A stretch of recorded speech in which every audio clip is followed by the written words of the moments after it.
রহমতুল্লাহ বরকাত। সম্মানিত দেশবাসী, বিশেষ করে বাংলাদেশের সুপরিচিত একজন ব্যক্তি যাকে আপনারা সবাই চেনেন, যিনি ক্যান্সারে আক্রান্ত হওয়ার পরে আল্লাহর অশেষ রহমতে আমাদের চিকিৎসায় সুস্থ হয়েছেন, জাতীয় সাংবাদিক সংস্থার কেন্দ্রীয় দপ্তর সম্পাদক জনাব হেলাল সাহেব, যিনি 2টি পত্রিকার দায়িত্বে আছেন এবং 2টি টেলিভিশনের দায়িত্বে আছে। তিনি থাইরয়েড ক্যান্সারে আক্রান্ত হন। কানের এক লতি থেকে আরেক লতি পর্যন্ত তার সেই থাইরয়েডের প্রভাব পড়ে, সমস্ত গলা ফুলে যায়। তিনি বাংলাদেশের শ্রেষ্ঠ চিকিৎসা কেন্দ্র পিজি হসপিটালে বাংলাদেশের শ্রেষ্ঠ একজন ডাক্তার প্রাণ গোপাল সাহেব সহ ওনাকে 4জন ক্যান্সার স্পেশালিস্ট তার চিকিৎসা করে। সমস্ত গুলো অপারেশন হয়। প্রায় 8 ঘন্টা পর্যন্ত উনি ওটিতে ছিলেন। চিকিৎসা করে 1-1.5 মাস সুস্থ থাকার পরে আবার ওনার সমস্ত গলা ফুলে যায়, মুখ বাঁকা হয়ে যায়, জবান বন্ধ হয়ে যায়, মুখ দিয়ে কন্টিনিউ লালা পড়া শুরু হয়। ডাক্তার প্রাণ গোপাল বললেন যে আর তার চিকিৎসা সম্ভব না, সেটা সুস্থ হওয়া সম্ভব নয়।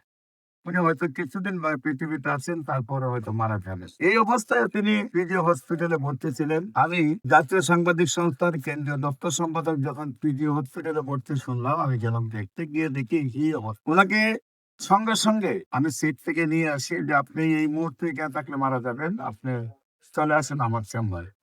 উনি বললেন এই অবস্থায় পিজি থেকে বাইরে হইতে বলে।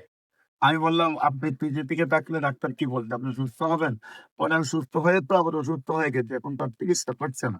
আমি তাহলে 1 মিনিট লেট করবেন না, চলেন আমার সাথে গণস্বাস্থ্য কর্মীতে নিয়ে আসি। আল্লাহর অশেষ রহমতে আমি চিকিৎসা করি।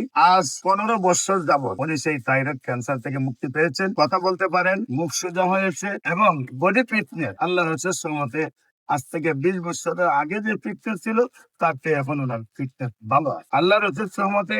এই বাংলার বিশ্ব নন্দিত একজন সাংবাদিক, জাতীয় সাংবাদিক সংস্থা কেন্দ্রীয় দপ্তর সম্পাদক, গণস্বাস্থ্য হোমিও পরিবারের সেবায় আল্লাহ তাআলা স্থায়ীভাবে সুস্থ করে দিয়েছেন। আপনারাও দোয়া করবেন উনি বাকি জীবন যতদিন থাকবেন পৃথিবীতে যেন উনি ক্যান্সার মুক্ত হয়ে থাকেন। এবং এরকম প্রায় 5,500-এর মধ্যে ক্যান্সার রোগী আছে যারা গণস্বাস্থ্য হোমিওর মাধ্যমে সুস্থ হয়েছেন।